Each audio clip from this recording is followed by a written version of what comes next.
আসসালামু আলাইকুম। আমাদের ছোটোখাটো সংসার ইউটিউব চ্যানেলে সবাইকে শুভেচ্ছা ও স্বাগতম। দেখতেই পাচ্ছেন সকালবেলা ঘুম থেকে উঠে আগে রান্নার জন্য প্রস্তুতি নিচ্ছি। চুলার বাসি ছাইগুলো উঠিয়ে নিচ্ছি।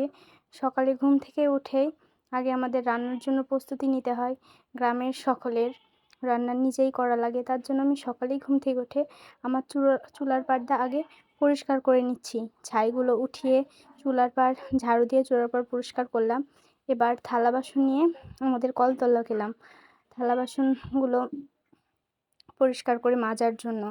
আমরা তো গ্রামে থাকি, তার জন্য আমরা খড়কুটো পুড়িয়ে যে ছাই পাই সেই ছাই দিয়েই আমরা থালা বাসন মাজি।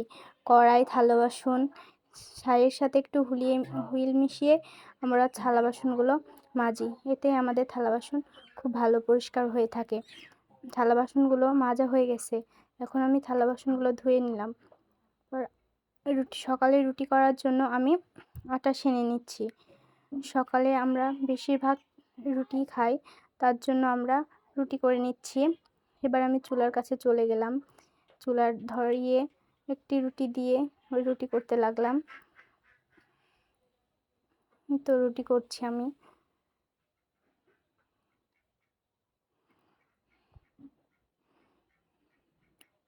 রুটিটা খুব ভালো বানাতে পারি না, তাও চেষ্টা করি যাতে ভালো হয়, সবার পছন্দ হয়, বাড়ির সবাই যেন পছন্দ করে সেইভাবেই সব কিছু করার চেষ্টা করি।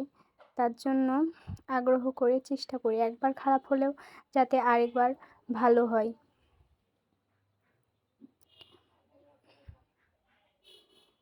বাড়ির সবার জন্যই রুটি করলাম, অনেকগুলোই রুটি হয়েছে।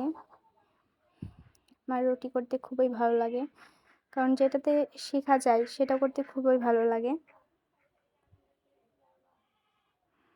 আমার রুটি করা হয়ে গেছে, এই তো দেখতেই পাচ্ছেন অনেকগুলো রুটি হয়েছে। এখন আমার সব কাজ কাম শেষ, এখন আমি একটু আরামে খাইতে বসলাম। এইভাবে আমাদের সকালের নাস্তা শেষ হলো।